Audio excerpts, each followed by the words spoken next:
Very good evening. Jai Shri Krishna Guru. Thank you for joining the Bhagavad Gita Satsang, the way of life as described by Lord Shri Krishna to Arjuna. Om Shri Gurubhyo Namaha, Om Shri Ganeshaya Namaha, Om Shri Saraswataya Namaha, Om Shri Guru Dattatreya Namaha, Om Shri Mahalakshmi Namaha, Guru Brahma, Guru Vishnu, Guru Devo Maheshwaraha, Guru Sakshat Parabrahma, Tasmai Shri Guruve Namaha. So we'll be continuing from chapter 3, that is Karmayoga or the Yoga of Action, and we will be discussing, rather understanding from Lord Shri Krishna about how to overcome desire. That is what we have been learning, which Lord Shri Krishna has been teaching Arjuna. So chapter 3, we will be beginning from verse 39 onwards. In the last verse, we covered until 38, and just a quick recap where Lord Shri Krishna is describing why does knowledge gets covered by desire and why it is so important to overcome our desire. So he is giving an example saying, as fire is covered by smoke, mirror by dust, so is also knowledge is covered by desire. Our desires are the root cause for which we cannot overcome our ignorance. It covers the real knowledge, and we always suffer miserably because of these desires alone. In fact, in chapter 2, Lord Shri Krishna has given an in-depth explanation about what can an unfulfilled desire do to a human being. What happens when an individual keeps running after their desires. And there is, except ruin, there is nothing that you can achieve by having desires. So let us continue from verse 39, chapter 3, that is, and Arjuna, knowledge stands covered by this eternal enemy of the wise, known as desire, which is insatiable like fire. Oh my God, this is very scary. What is the Lord telling here? The Lord is telling Arjuna that this knowledge is covered, knowledge is covered by this eternal enemy. It's not even like enemy of this life or some life. It's an eternal enemy of the wise. Why only of the wise? See, material worldly people, everybody is filled with desires, right? They are only focused on running after their fulfillment of desires. If one desire gets fulfilled, then the next and the next and the next and the next. As long as this exists on this planet Earth, they are only running after satisfying their insatiable desires. Nothing more than that. They try to strive to, fulfill their desires. Whether it is however small or however big, it doesn't matter. At the end of the day, in the material world, every human being is running after fulfillment of their desires alone. So Lord Shri Krishna is telling Arjuna, he's saying, Arjuna, knowledge stands covered by this eternal enemy of the wise. So who is the enemy of the wise? The eternal enemy, it is the desire. Known as desire, which is insatiable like fire.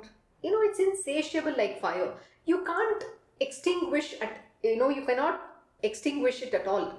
You just cannot pour water and say now it is done, it's cool. No, it doesn't, because the desires keep growing and growing and growing and growing, and it is endless. If, like I said, if you fulfill your one desire, then the next is come, then the next is already in the line, they're all waiting. So this is what happens. But here he's not talking about the desire being the eternal enemy of a humankind, right? Of the human beings in the material world. He's talking about a wise.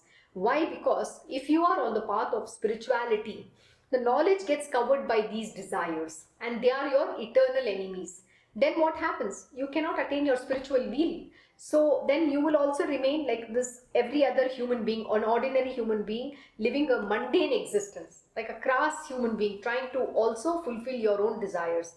So in that, what happens? You cannot redeem either yourself nor, in anyone in this world. So your spiritual will is not achievable. You can't achieve your spiritual will. So that gets, your spiritual growth becomes stagnated. It's just stagnant. You can't progress at all. So what is the solution to this? Give up the desires. That is exactly Lord Shri Krishna's teaching Arjuna how to overcome desire. In Arjuna's case, what is the desire? His desire is, I don't want to fight the war. His desire is, I don't want my kith and kin to die. I don't want the bloodshed. But does Arjuna have a choice? That's a question, you need to also ask and answer. Arjuna doesn't have a choice. Likewise, none of us have a choice. The choice only lies, either you can be divine or demonic, okay? The choice is that, whether you want to be a good human being, or be filled with all these evil qualities. Have you seen people in this world? Everybody is living in their mind space. Everybody is going through their own issues. They have to fight their own demons within themselves. They are not free at all.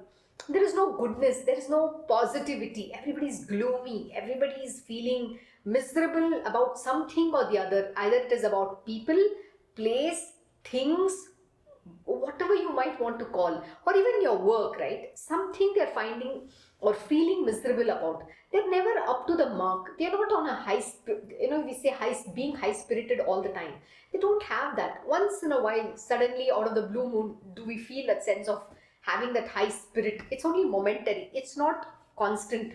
And that's the challenge why today we are all suffering. Even the work that is produced, the quality of work produced is not up to the mark. Why? Because we are not putting that ekagrat, that single pointed focus and devotion is not there in that job. The reason we all work is because we want our bread and butter. We say, no, it's my bread and butter. I have to earn a living. Why? Because I have my family to feed. This is the standard questions, answers you will come across, right?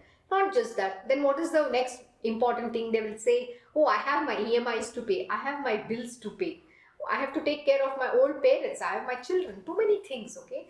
And then you have to, when it is a family, it doesn't end there, right? You have to, it's a festival, it's a birthday, you have to give gifts, you have to buy things for these children, family, everybody, your relatives, your friends, whatever that is. And then there's festival, you name it. The things, all these things are endless.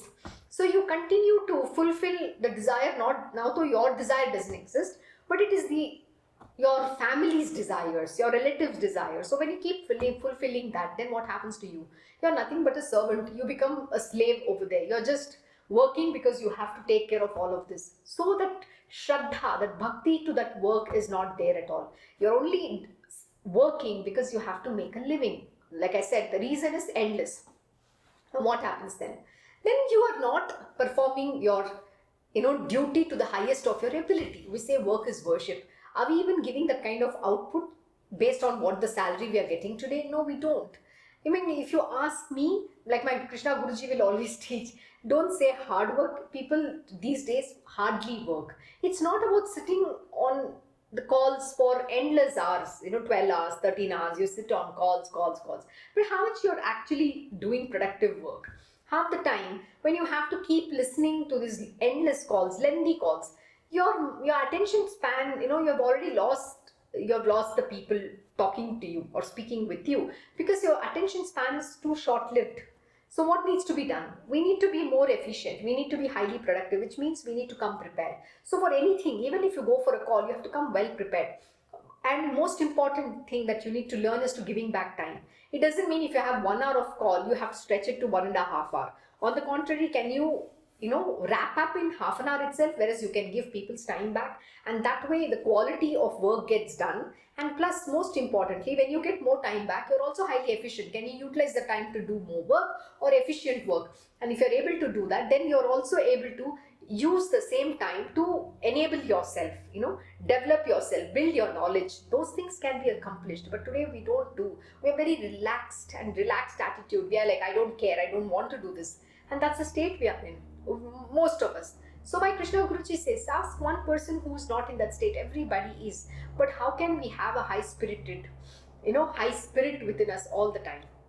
It's only by giving up desires. Because the moment you think about your desires, and this is not happening to me, that has not happened to me, or something bad has happened to me, and your desire is that the thing should be rectified, it has to be fixed. And if it doesn't get fixed, then you're feeling miserable. So even the desire to get certain situations fixed in your life or addressed in your life, it's also a desire. Anything is a desire alone. Even if you say, I want to attain God realization, that's a desire as well. See, you have to aim alone. That has to be your highest goal, okay, in life. We say goal setting, right? In corporate world, we are nearing the period of the year where you will have your reviews based on the goals that you have, set to be accomplished in this calendar year. And then what happens? So if you don't meet your goal, then your ratings, your performance review and your ratings of what you have done depends on, it's purely based on your what you have accomplished or not. And then they also do a 360-degree view, which means they want to compare amongst your peers where you stand. So that's how you get, evaluated. Now, is that the way how evaluation works? It's okay. It's that is the process in the material world. So let's just let it be. I'm just giving an idea. So what is required even here? The goal is I need to attain God realization or self-realization has to be, but it doesn't, you cannot stick saying that's the desire. You can't live with that desire. You just have to have the goal. Whether it happens or not is not in your hands. To work alone is your duty, Arjuna, but you're not the cause of the fruit of the action. You don't have you're not responsible for that. So whether you're going to attain God realization or not is not in your hands. But what is in your hands is to walk this path. Live the teachings which Lord Shri Krishna has been imparting to Arjuna. That is what you have. The right is to work alone. So similarly, understand that knowledge, imbibe it, meditate upon it, contemplate it, and then you will be able to apply and practice. Strive to achieve the yoga of equanimity. You be self-control. All these have to be practiced. It's easy to say, I can rattle off very nicely, beautiful satsangs. I'm going to give a lot of examples. But if we don't start living these lessons, if I don't live or if I don't walk the talk, then you will say tomorrow, oh, look at her, she just talks only. She's not living these lessons. Then what is the use, right? Absolutely right. So if I also don't make an effort to learn along with you all and apply it in my own life, then how will I understand when the fructification of knowledge happens within? Because till you don't apply the lessons learned, how will you evolve? And that is the time when the fructification of the knowledge will also happen. But first of all, what is covering this knowledge is the desire. That is why Lord Shri Krishna is saying, knowledge stands covered by this eternal enemy of the wise, known as desire, which is insatiable like fire. So don't allow these desires to come to you. See, my Guruji said something very beautiful yesterday. I was feeling a little down on certain situation, issues that I had to handle. And at the time, he told me something very, very powerful. He said, look, if it is there in your destiny, things will come to you. You don't have to be bothered about. You don't have to think that somebody is not being fair to you. There is certain unfair situations are happening. Just do Krishna Arpan, let it go. Let the Lord do his part of the deal. Why are you worried about it? And that was very powerful. At that moment in time, I needed to just hear that. And that motivated me. Yeah, what my Guruji is saying, right? Why am I feeling that I should get something or not get something? Why am I feeling that, oh, I've been taken to cleaners? Why have I been feeling that, oh, people have used me? That's a wrong way to look at life. If that is how the destiny has been programmed, if God wants to give to someone through me, I'm only a channel. So why should I feel like, okay, this has happened to me? Yeah, I understand. What I understand is that, see, when you come on the path of spirituality, the way of how we look at the same things completely changes. So it's not the same anymore. Whether I'm the one who's doing it. We say, I took care, I gave this, I did this.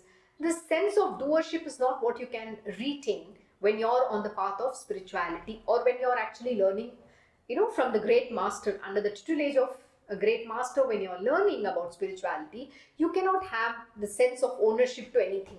You're only an instrument. You're only a mode, a means to, get to someone who really needs that through you. So what makes you think that you are giving, you're taking care? So that is what you have to let go, the thing about I. And so my Guruji was telling me, he told me, look, if something is there, if you're in by your destiny, by whatever will, if some things have to come to you, it will come to you. There are no two ways about it. But why are you bothered? Why are you even focusing on that? Why are you going in that direction? It doesn't matter. Are you not capable to earn? Are you not capable to do something fantastic in this world? What you have to get will anyways come to you. God will bestow. And when Lord himself gives it to you, it comes without any karma. There are no sins to that. And that is pure. And most importantly, it will sustain itself till the time you have to exist, or somebody else is going to carry forward. So such is the case. And when such is the case, why do you think that you need it? That person has to give it to you. Why are you thinking that? So yeah, it was hard to accept I wouldn't say hard to accept, but it's not hard to accept the truth. It was hard to accept the fact that when you trust, when you do something, when the trust gets broken, and when you think that, then what is the point of trusting someone? That is where the dilemma lies. Why did this happen? So there's no answers to whys and wherefores. It has been programmed. It is all about destiny, and acceptance to this destiny is very important. So even that stupid desire of like, look, that individual has to give it to me, is a desire alone. And since it doesn't get fulfilled, then you're a miserable human being. So why get there at all?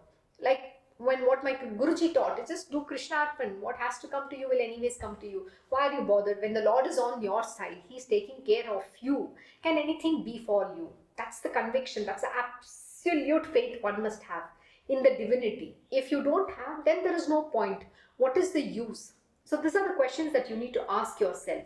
So when you have such a devotion, and please remember, when you give up these desires, then the knowledge will shine forth. So then you will be able to evolve on the path of spirituality.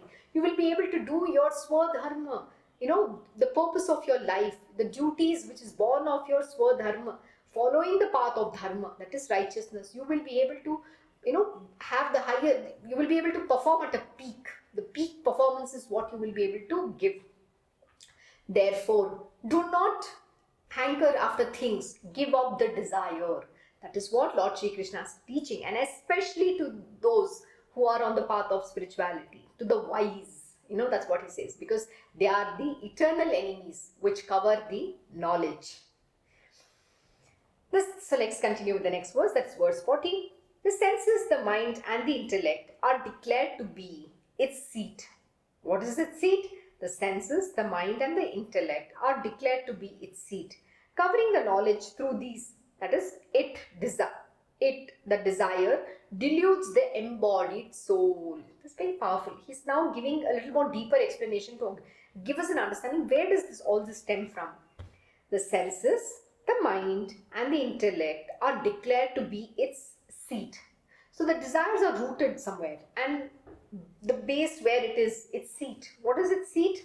The senses, the mind. Why? Because the moment the senses come in contact with the sense object, immediately the mind gets into that. The mind starts dwelling in the object. The moment the mind gets into that, then comes attachment, and from attachment springs up desires.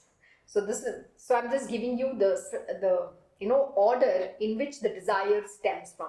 But all this happens in the fraction of a second. Even before you have realized it has already happened. So imagine how much of awareness do you need to do you need to have within yourself? Extreme awareness. Why? Because you need to watch your thoughts. You need to watch where your mind is. What is the object or subject it is dwelling in? Because the mind's job is only to keep dwelling. Its duty is to dwell alone. So you should never allow the mind to dwell in these objects. Yesterday we did a very, very powerful verse. In that which he talks about is that every sense object, attraction and repulsion are rooted in all sense objects.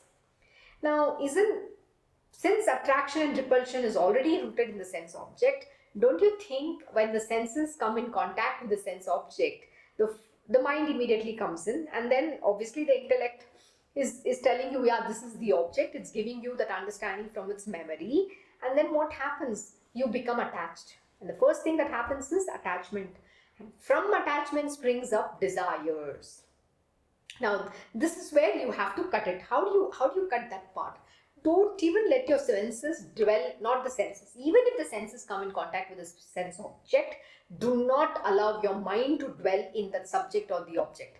But what do? We let our mind dwell on subjects which is going to affect us. Why do we need to let us affect that? That's a question you need to have. So my Krishna Guruji will say, people would love to, live in the muck, the pigsty, it's full of that muck. It's eating that muck. Likewise, our mind is rolling like the pig in that muck, and it's enjoying, its own mire, and also, other people's minds. I wouldn't say the word, but you know what I'm referring to. That muck, that's what everybody wants to enjoy. We are not only interested in enjoying our own minds, the excreta, but we're also wanting to enjoy somebody else's mind's excreta as well. Why should you? That is the question you need to ask. Why do you dwell? Why do you allow your mind to dwell on subjects and objects that is going to affect you? Either you're going to be attractive to it, or you're going to be repulsive of that object or subject. But then why do you go there? Can you not think about the progress? My Krishna Guruji was talking on Saturday. It was a very beautiful moment for us. It is a wonderful day, because after many years of having, started a foundation back in 2013 in the United States of America. It's called a Mythistical LLC. The foundation, not a foundation, a company was established, but we couldn't carry forward too many activities through that entity. But later this year, once again we initiated the same process. We have finally gone ahead and established the Mythistical Foundation, which is a non-profit organization, and we have got the license to run this, and that is the NPO in India from the Ministry of Corporate Affairs. So it was a very, very special day for us, which is October 30th. Now, what happens? So when that whole thing, when you have something coming up about, what is important is, oh yeah, this is such a nice thing. So what do we do? How do we channel our mind to now focus on something fantastic? So God is giving you something good, to do something good in this world. So my Guruji will say, the one method to overcome the mind from dwelling on the subjects or objects is through focus on doing something fantastic for yourself and for the betterment of this world. So he said, hasn't this foundation has happened at the right time? Now you can channel your energy and everything, give it to this foundation so that you can work with this people. We are here to establish, dharma. We are here to teach. We are here to impart the most profound knowledge. We are here to create, an education concept and methodologies, which is a combination of both ancient, culture, based on the ancient scriptures of Bhagavad Gita and Uddhav Gita, and using the modern techniques. We are going to be imparting some of the most profound knowledge, which is to give the people of this world the right knowledge and right tools and show them the right direction, so that they can become the best version of themselves, so that they can be put on the path of dharma, while they are also shown how to perform their swadharma. Because it's not easy to understand what is your swadharma. It takes a long drawn, it takes a very long time. My Guruji did say, what is my swadharma? But I refuse to do. But whether I like it or not, today we are back in the same, we've come back in a full circle, full swing. That's what I would say. Back from 2013 to back today. We're just back at the same place, and now we have to still continue to do the same thing which we had envisioned way back then. But why couldn't we do any of those things? Is because of the ego, arrogance, your own desires. We end up trying to fulfill our own petty desires. So Lord Shri Krishna is saying, this, knowledge stands covered by the eternal enemy of the wise called desire. And back then the same thing happened. We wanted certain things the way we wanted it. So everybody had their own desire, everybody had their own want, and they went after it. So what happened to the cause? The cause got just stalled. Nothing, it didn't move further. Yeah, we did some progress, but we didn't do as much as we should have done actually. That should have become our life goal. So my Guruji says, so when you have a goal or ambition to achieve, you're going to focus your mind and your intellect. You're going to use your intellect, you're going to use your mind, body, senses, everything, and channelizing towards achieving that goal, that objective in your life. Instead of wasting your time and mind space on dwelling on subjects and objects, that is not going to give you progress. So why do we allow this to happen? So that's the question. So he was talking here, right? How does this work? Where does it all stem from? That's what he's saying. He's saying the senses, the mind, and the intellect are declared to be its seat. Covering the knowledge through this, that is the desire deludes the embodied soul. So because of the desires, the embodied soul is deluded. That is the cause of the delusion. So what is that one thing you need to give up? And that is called desires. Give up the desires. The desire for going on a fancy holiday, wanting to get married, I want to, I want to earn millions, billions, I want to have a startup. Yeah, you have ambition. Like I said, what has to come to you will anyways come to you, but you have to work for it. Like my Guruji says, there is no free lunch even in God's heaven. Till the time you don't work, you don't get anything. Like Lord Shri Krishna is very clear. Even for me, even to maintain a body, to just live with this body, you still have to work. And that's what it is required. I like this body's mother. My Guruji was telling me something very beautiful. See, she is very passionate about cooking, and now it's a Diwali in India this week. We will be celebrating the festival of lights. It's Diwali. So this body's mother, she came and she was helping me around.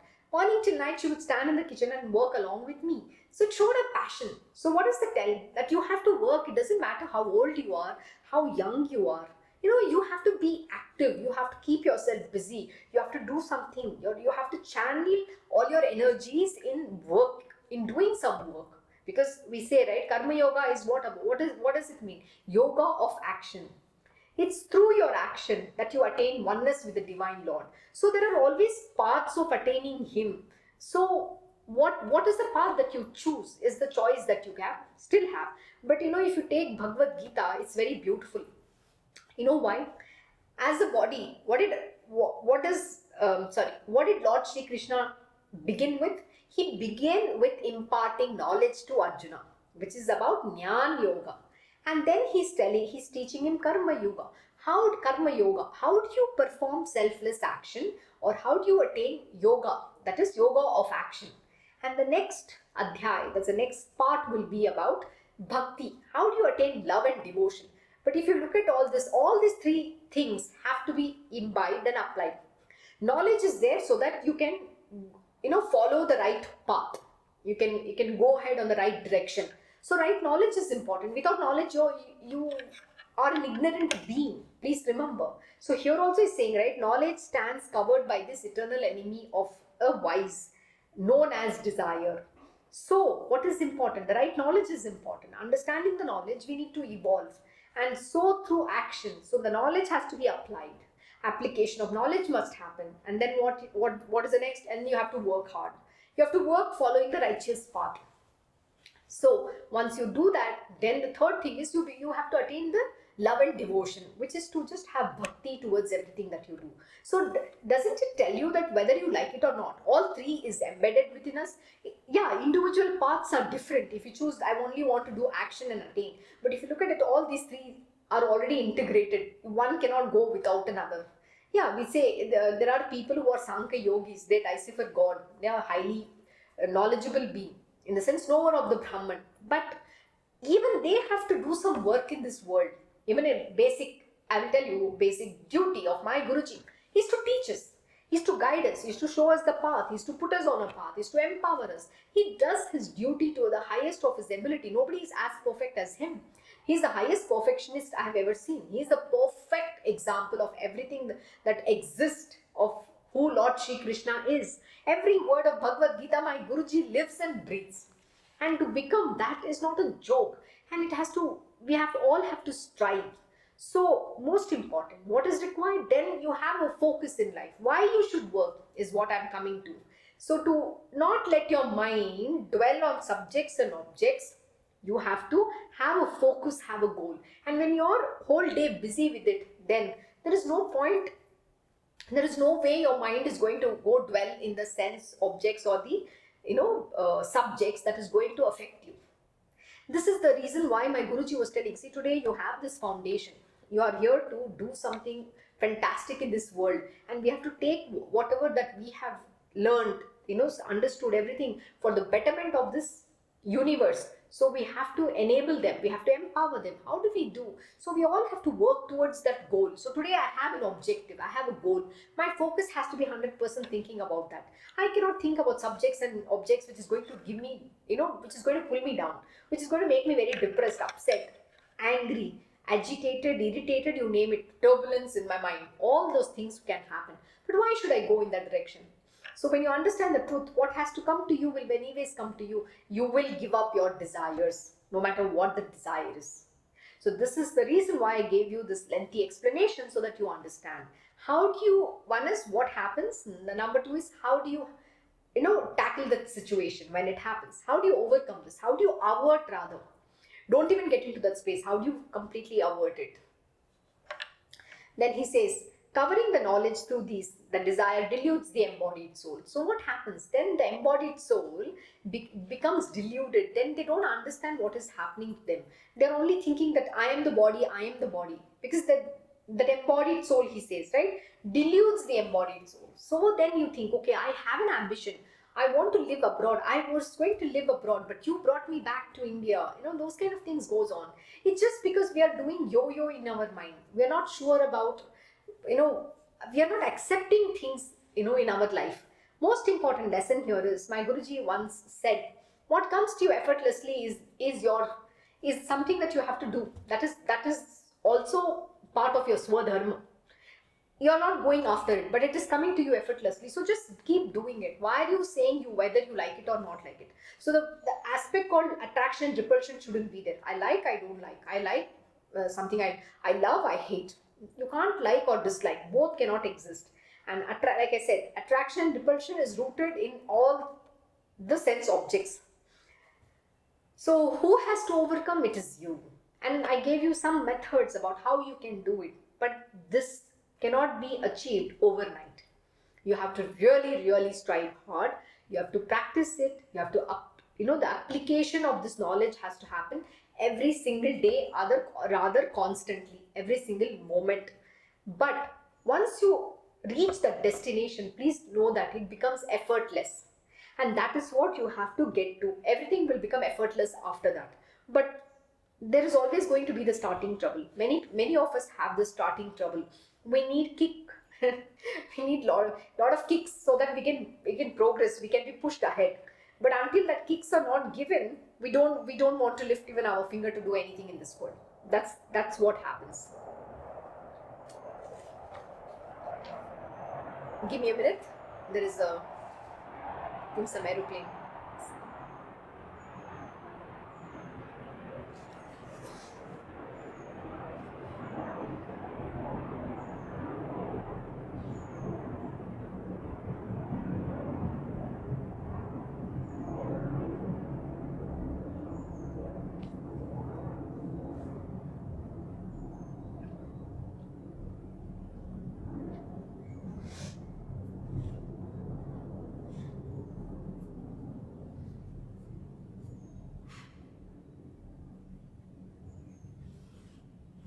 So let us continue with verse 41, chapter 3.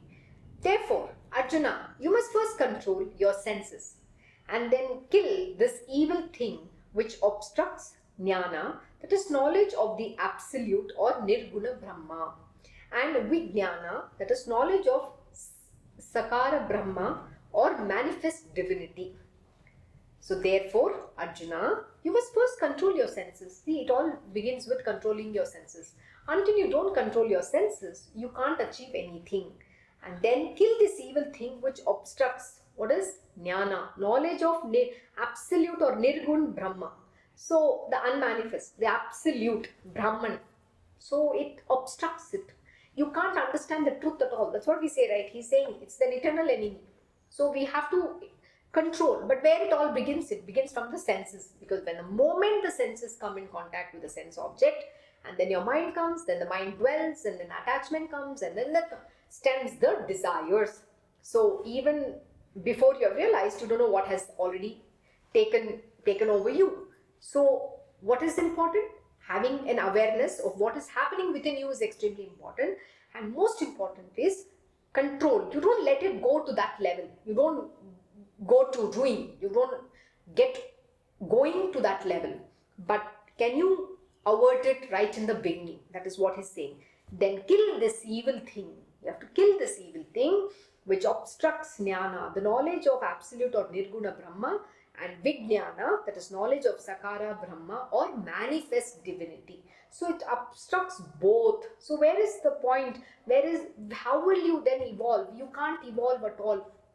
There is no way you're going to be able to achieve the God realization or self-realization, because knowledge is covered, and till the time you have those desires, you can't achieve this truth.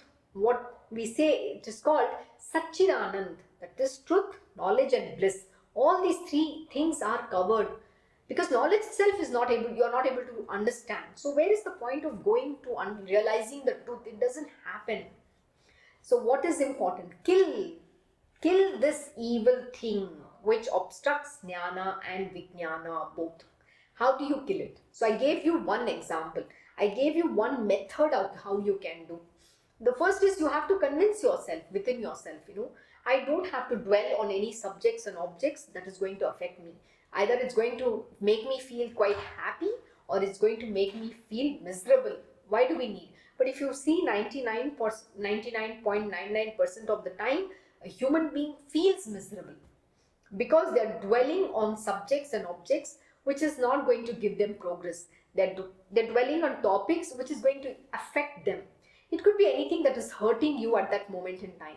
But when you also realize that whatever the karma which the body is going through, it is part of its prarabdha karma. This conviction when you have, then you're not going to feel bad when some things happen to you.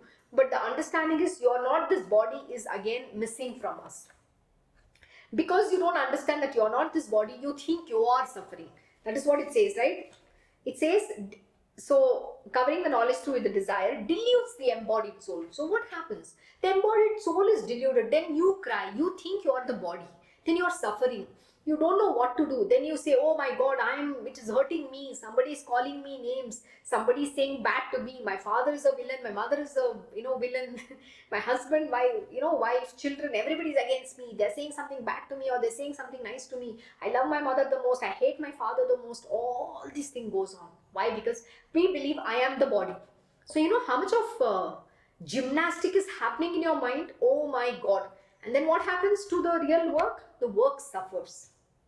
So where is your productivity? Because you have already exhausted your energy in thinking about subjects and objects where it's not going to give you progress. And then you're completely lost. Your energy is drained with that amount of gymnastic that you go through in your mind. So in the real world, there is no, you're not even producing that which you have to. There's no input enough. Enough input is not there. And forget about high quality, high performance doesn't exist. And we all are today below mediocre, below average. We're thriving at that level. We're not thriving at a high performance level. We have come down, we have gone below ground. So we need to rise above. So knowledge is coming to you. So make use of this knowledge to achieve the highest good for yourself and this world as well. We have to always, we have to consider everybody, that we have to do good in this world. It doesn't matter about how the other person behaves. That is exactly what Lord Shri Krishna is teaching Arjuna. So we will end here today. We will continue from verse 42. There are only 2 more verses. We will be continuing in the next satsang, and maybe we can start a new chapter. Thank you once again for joining the Bhagavad Gita satsang. Om Shri Mahaganapate Namaha, Om Shri Gurudev Datta, Om Shri Sachidananda Sadguru Sainath Maharaj Ki Jai. Om Namo Bhagavate Vasudevaya, Digambara Digambara, Shripad Vallabha Digambara. Om Shri Krishna Guru Nathanataya, Shri Guruve Namaha. Om Devi Durgaya Namaha, Om Shri Krishna Arpanam Namastu. Krishnam Vande Jagadgurum.